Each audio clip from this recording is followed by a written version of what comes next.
The Ukrainian president just greenlighted the Polish invasion of Ukraine. Yes, Warsaw has been given the informal approval to enter Western Ukraine. What's the full report to know more? Hello and welcome to TFI Global, the foreign affairs and geopolitical analysis arm of the TFI Media Group. I'm your host Piyush. Let's begin. Poland, a nation rich in culture and history, has made it its goal to dominate the geopolitical stage. Poland has long played a significant role in influencing the political landscape of the continent thanks to its advantageous location at the crossroads of Europe. In order to strengthen its position as a regional and global leader, Poland has recently pursued an ambitious foreign policy agenda. Poland is steadfast in its support for Ukraine's military potential, with President Andrzej Duda highlighting the significance of security guarantees. This pledge is not empty rhetoric. Poland has already promised Ukraine Leopard 2 tanks and has most recently committed additional MiG-29 fighter aircraft from the Soviet era. In the realm of politics, Poland's aspirations are not limited to merely establishing its position as a major geopolitical player. The country's support for Ukraine is steadfast and it has been constantly at the forefront of efforts to supply arms to its neighbor. Poland, however, has a dream that transcends politics and has captivated its imagination for years: the expansion of its borders. The deep-seated aspiration for development ambition and the pursuit of excellence in Poland are expressed in this dream. And for this, it has often eyed Ukraine. And guess what? It appears Ukraine and Poland have finally reached a common consensus. We all know for defeating Russia, Zelensky can go to any extent, and his desperation to drag NATO into the Ukrainian battleground could very well get fulfilled by Poland. According to several media reports, Ukrainian President Volodymyr Zelensky's first official visit to Poland since the beginning of the hostilities between Russia and Ukraine in 2022 was a momentous occasion. During their meeting, Zelensky expressed gratitude towards Poland, stating, "You have stood shoulder to shoulder with us and we are grateful for it. There should be no borders in political, economic, and especially important in historical terms between the two countries." The Polish President Andrzej Duda acknowledged Zelensky's gratitude and emphasized the importance of strengthening Ukraine's military potential through additional security guarantees. The pledge of support from Poland did not stop there. Duda has also promised to send all of Poland's MiG-29 fighter jets to Ukraine in the future, building on the previous commitment of 14 of these Soviet-era jets.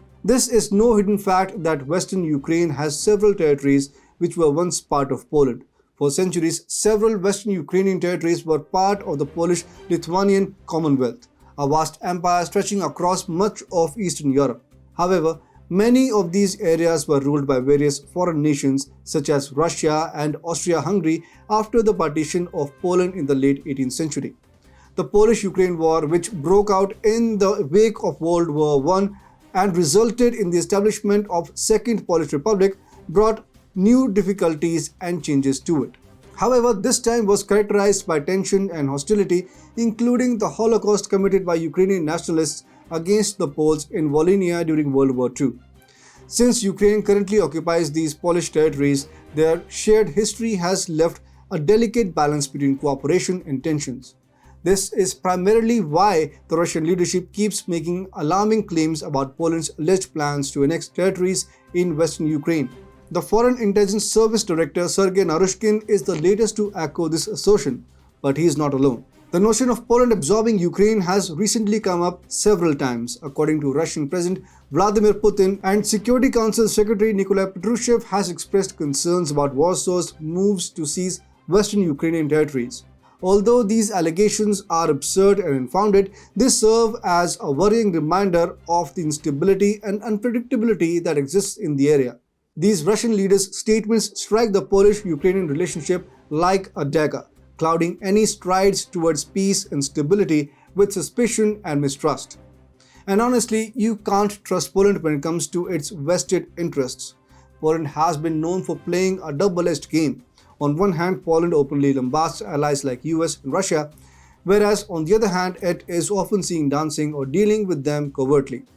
Poland is basically the Turkey of Eastern Europe. Now the question arises here: what will Ukraine gain if Poland gets eager to annex Western Ukraine? The answer is a direct front for a war between NATO and Russia. This remained a well-chronicled fact that Ukrainian President Volodymyr Zelensky recognizes that he cannot stand before Russia's aggression. With a clear standing of the importance of collective security, Zelensky has expressed his strong desire for Ukraine to join NATO. By becoming a member of the alliance, Ukraine would gain access to a powerful network of military and diplomatic support, strengthening its ability and position to defend against Russian aggression. And Poland is a member of NATO. If one remembers, just few months ago, Ukraine fired a missile into Polish territory and pushed the blame onto Russia so that Article 5 of NATO could be invoked. The Ukrainian dictator has been eager to provoke NATO into direct conflict, and so now Zelensky has offered Poland to do whatever it wants to do. A concession, a deal which could eventually turn into a NATO-Russia war for Ukraine. It looks like Medvedev was spot on when he shared this map on his Telegram channel, emphasizing Ukraine's future. Poland seemingly has its sights set on reclaiming the Polish territories, and Zelensky's remarks are a clear indication that this could be a reality in the foreseeable future. Get ready, because a monumental shift in the Russo-Ukraine war is just around the corner.